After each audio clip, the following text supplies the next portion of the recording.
ചടങ്ങുകളൊക്കെ കഴിഞ്ഞ സ്ഥിതിക്ക് ഞാനങ്ങോട്ട് ഇറങ്ങട്ടെ.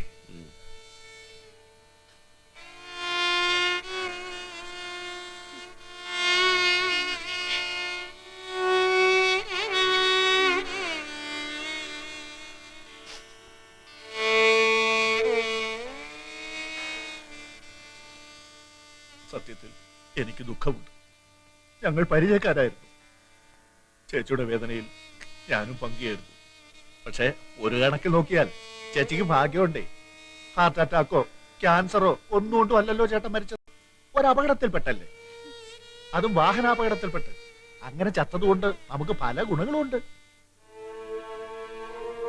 വാഹനാപകടത്തിൽപ്പെട്ട് മരിച്ചാൽ ഒരു വൻ തുക നഷ്ടപരിഹാരമായിട്ട് ഇൻഷുറൻസ് കമ്പനിയിൽ നിന്നും മരിച്ച ആളിന്റെ ബന്ധുക്കൾക്ക് ലഭിക്കും. അതിന് ചില കോടതി നടപടിക്രമങ്ങളൊക്കെ ഉണ്ട്. ചേച്ചി ഒരു കാര്യം ചെയ്യും, ഈ കേസിന്റെ വക്കാലത്ത് നമ്മുടെ വക്കീൽ വാസുദേവനെ ഏൽപ്പിക്കും. നഷ്ടപരിഹാര തുക അദ്ദേഹം വാങ്ങിത്തരും. എന്താ? അല്ല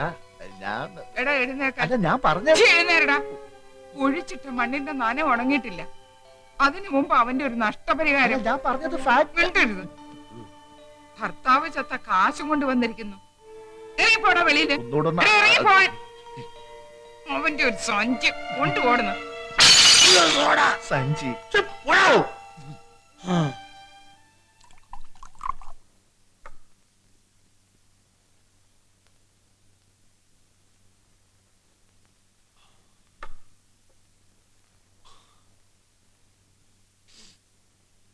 ഇനി ദുഃഖിച്ചിട്ട് എന്താ കാര്യം?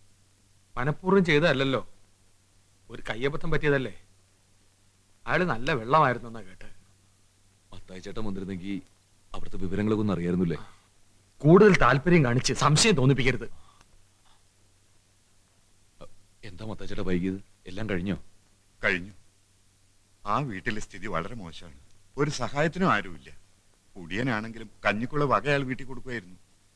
ഇനിയിപ്പോ തള്ളി 2 പെൺമക്കളും. കഷ്ടം. വളയം കൈ കിട്ടി കഴിഞ്ഞാൽ ഒരുത്തനും കണ്ണു കണ്ടുകൂടാ. നിർത്താതെ ഓടിച്ചു പോയത്രേ. ടോംസൂട്ടി, വിഷ്ണുവിന് ഭക്ഷണം എടുത്തു കൊടുക്കണം. എനിക്കൊന്നും കഴിക്കാൻ തോന്നില്ല. വിഷ്ണു മതി, ഇനി ആഹാരം കഴിക്കാം. ടോംസൂട്ടിക്ക് അറിയോ, മറ്റുള്ളവർക്ക് സംഭവിക്കുന്ന ദുരന്തമാണ് അപകടം എന്ന് വിചാരിച്ചിരുന്നവനാണ് ഞാൻ. എന്നോടൊപ്പം പുറത്തു കറങ്ങാൻ അമ്മയ്ക്ക് എന്ത് ഇഷ്ടമായിരുന്നെന്നോ. ബിസിനസിന്റെ തിരക്കൊഴിഞ്ഞിട്ട് അച്ഛൻ ഒരിക്കലും ഞങ്ങളോടൊപ്പം വരാൻ കഴിഞ്ഞിരുന്നില്ല. അന്നും ഞാൻ നന്നായിട്ട് മദ്യപിച്ചിട്ടുണ്ടായിരുന്നു. എന്റെ അവസ്ഥ മനസ്സിലാക്കിയിട്ടാവണം പാർട്ടി കഴിഞ്ഞിട്ട് ടാക്സി പോവാന്ന് അമ്മ പറഞ്ഞത്.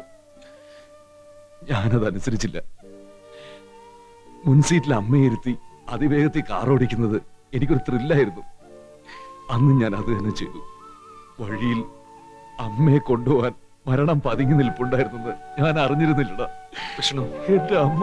അരുത് പ്ലീസ്.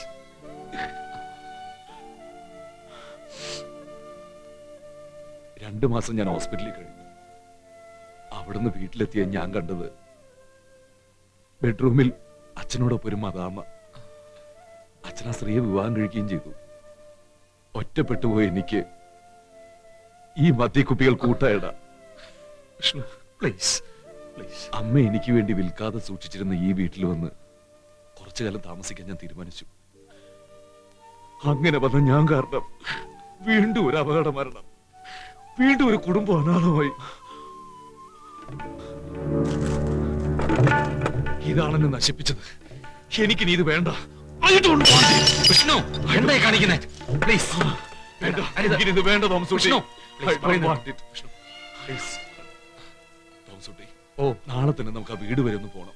എനിക്ക് അവരെ ഏതെങ്കിലും വിധത്തിലൊന്ന് സഹായിക്കണം. നമുക്കവരെ സഹായിക്കാം, പക്ഷെ അത് ഉടനെ വേണ്ട. ഈ സമയത്ത് അവിടെ ചെല്ലുന്നത് ബുദ്ധിയല്ല. കാര്യങ്ങൾ എങ്ങനെയൊക്കെ ആകുമെന്ന് ഞാനൊന്ന് അന്വേഷിച്ചിട്ട് മതി. അതുവരെ ക്ഷമിക്കും പ്ലീസ്. വിഷ്ണു വാ. അവന്മാർക്ക് അത് വേണം. കോളേജിലെ വാച്ച്മാനെ തല്ലിക്കൊന്ന് കെട്ടിത്തൂക്കിയതും പോരാ, കോടതി വളപ്പിനകത്തിട്ട് പത്രക്കാരും വക്കീലന്മാരും തല്ലിച്ചതച്ചില്ലേ. സസ്പെൻഷനും സൽമാനൊക്കെ വാങ്ങിച്ചോട്ടെ. അതിനുവേണ്ടി പോലീസ് അസോസിയേഷന്റെ പേരിൽ രഹസ്യയോഗം കൂടാനോ പ്രതിഷേധിക്കാനോ എന്നെ കിട്ടൂല. നിങ്ങൾ എന്നെ പുറത്തായിക്കോ. ഞാൻ നിങ്ങൾ അസോസിയേഷൻ കണ്ടിട്ടൊന്നല്ല പോലീസിൽ ചേർന്നത്. പോയി പണിയോക്കണം അവിടുന്ന്. എടോ ഇതുപോലെ മേലുദ്യോഗസ്ഥന്മാരോട് സംസാരിക്കാൻ കഴിവുള്ള ഒരു പോലീസ് SI കേരളത്തിലുണ്ടോ? ഇല്ല. ഉണ്ട്. അതാണ് അബ്ദുൽ ജബ്ബാർ. ജാക്കി ഞാൻ സാർ. യെസ് സാർ, കരണ്ട് തകപ്പിന് ഇടിച്ചു വന്നത് ഒരു കോൺഗ്രസ്സാക്കാരാണെന്ന് അയാളുടെ ശരീരത്തിലെയും വസ്ത്രത്തിലെയും ടയറിന്റെ അടയാളത്തിൽ നിന്ന് മനസ്സിലായി. ഇതെങ്ങനെ താനറിഞ്ഞു? ഈ പോസ്റ്റ്മോർട്ടം റിപ്പോർട്ടുണ്ട് സാർ. Bloody full. ഞാൻ കാണുന്നതിന് മുമ്പ് ഈ റിപ്പോർട്ട് വായിക്കാൻ തന്നോട് ആര് പറഞ്ഞു? കൈ കിട്ടിയപ്പോ കൈ കിട്ടാൻ എന്തും വായിക്കൂ. എന്തും വായിക്കില്ല. മംഗളം കന്യക മാതൃമേ പൂമ്പാറ്റ. Get out. പോന്നു. പോകാൻ. ആ സ്ത്രീ ശരിയല്ല സാർ. അവരെന്റെ സഞ്ചി എടുത്തെറിഞ്ഞു. തന്റെ സഞ്ചി തൂക്കേണ്ടടുത്ത് തൂക്കണം.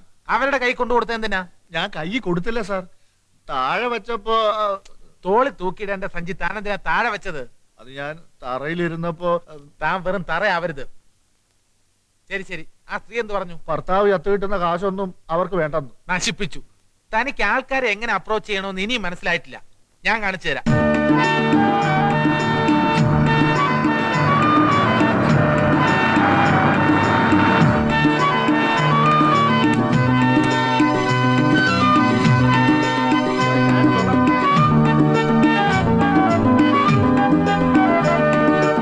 വേഗം.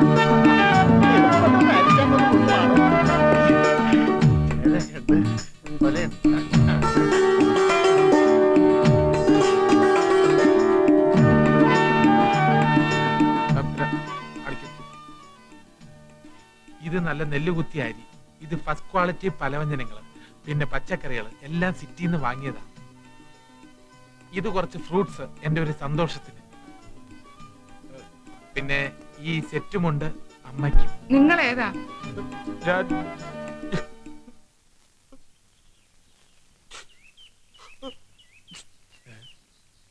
അയ്യോ, എന്താ? അതേ കണ്ണ്, അതേ മൂക്ക്, അതേ മുഖം, എന്തൊരു സാമ്യം. ആരുടെ കാര്യമാ സാറ് പറയുന്നത്? എന്താ? അയ്യോ, അതേ ശബ്ദം. അമ്മ, എന്റെ അമ്മ, മരിച്ചുപോയ എന്റെ അമ്മ ദാ നിൽക്കുന്നു. മോൻ ഇങ്ങോട്ട് കയറിയിരിക്കും.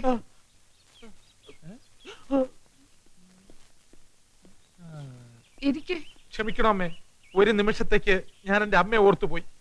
മോനെ എനിക്ക് മനസ്സിലായില്ല. ഞാനും തങ്കപ്പൻ ചേട്ടനും വളരെ അടുപ്പത്തിലായിരുന്നു. പക്ഷെ അന്ന് എനിക്ക് വരാൻ കഴിഞ്ഞില്ല. സുപ്രീം കോടതിയിൽ ഒരു കേസുണ്ടായിരുന്നു. വീട്ടുകാര്യങ്ങളെല്ലാം തങ്കപ്പൻ ചേട്ടൻ എന്നോട് പറയുമായിരുന്നു. എനിക്കെല്ലാം അറിയാം.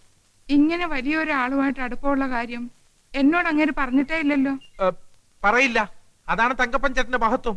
ഇത്രയും അടുത്തിട്ടും മരിക്കുന്നത് വരെ എന്റെ കയ്യിൽ നിന്ന് ഒരു സഹായവും ചേട്ടൻ സ്വീകരിച്ചിട്ടില്ല.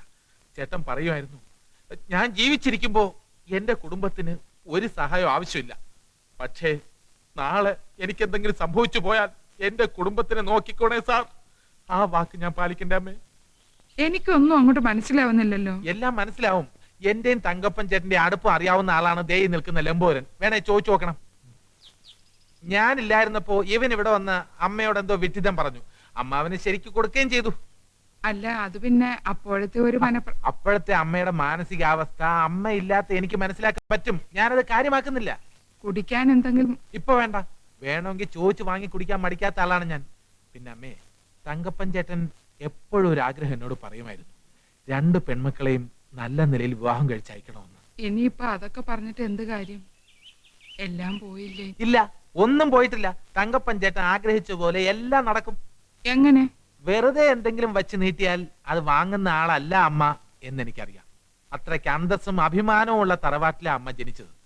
പക്ഷേ അമ്മയ്ക്കും മക്കൾക്കും അവകാശപ്പെട്ട ഒരു സഹായം ഞാൻ വാങ്ങി തന്നാൽ അതൊരു തെറ്റാവുമോ അമ്മേ? ഇല്ല. ആ സഹായം സ്വീകരിക്കാൻ അമ്മയ്ക്ക് മടിയുണ്ടാവുമോ? അതെന്താ ഈ അവകാശപ്പെട്ട സഹായം? തങ്കപ്പൻ ചേട്ടൻ അപകടത്തിൽ മരിച്ചതുകൊണ്ട് ഇൻഷുറൻസ് കമ്പനിയിൽ നിന്നും നഷ്ടപരിഹാരമായി 5 ലക്ഷം രൂപ കിട്ടും. 5 ലക്ഷം? അതെ, 5 ലക്ഷം. എന്നാലും മോനെ, അങ്ങേര് മരിച്ചതിന്റെ പ്രതിഫലമായി മറ്റൊന്നും അമ്മ ഇപ്പൊ ആലോചിക്കരുത്. മക്കളുടെ ഭാവി അത് മാത്രം നോക്കിയാ മതി. ലംബോരാ, ആ പേപ്പേഴ്സിങ് കൊണ്ടുവാ.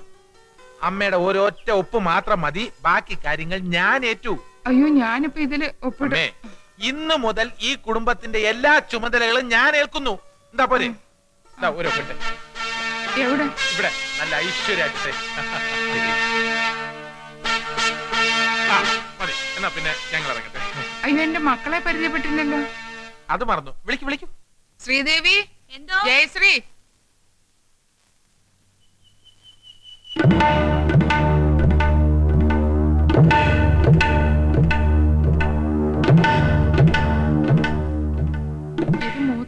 ശ്രീദേവി, ഇത് ഇളയവൾ ജയശ്രീ. അമ്മേ, ഞാൻ ഇപ്പോഴാ ഓർത്തത്, എനിക്ക് ഹൈക്കോടതിയിൽ ഒരു കേസ് അറ്റൻഡ് ചെയ്യാനുണ്ട്. ഞാൻ ഒരു ദിവസം വന്ന് വിശദമായിട്ട് അവരെ പരിചയപ്പെട്ടോളാം. വരട്ടെ അമ്മേ. മോന്റെ പേര് പറഞ്ഞില്ല. ആ, അദ്ദേഹമാണ് വക്കീൽ വാസുദേവ്. ഞാൻ ലംബോദരൻ. പറഞ്ഞേ. അമ്മ എന്തിനാ അയാൾക്ക് വക്കാലത്ത് ഒപ്പിട്ട് കൊടുത്ത്? അതിനെന്താടി? അയാളുടെ മുഖം കണ്ടാൽ അറിഞ്ഞൂടെ ഒരു കള്ളനാണ്? ആരാണ് എന്താണെന്ന് മനസ്സിലാക്കാതെ മുദ്രപത്രത്തിൽ അമ്മ എന്തിനാ ഒപ്പിട്ട് കൊടുത്ത്? നീ കണ്ടിട്ടുള്ളതിനേക്കാൾ കൂടുതൽ ആണുങ്ങളുടെ മുഖം ഞാൻ കണ്ടിട്ടുണ്ട്. അതുകൊണ്ട് എനിക്ക് ഉറപ്പ് അയാൾ ഒരു നല്ല മനുഷ്യനാണെന്ന്. നീ പോടി. നല്ല മനുഷ്യൻ.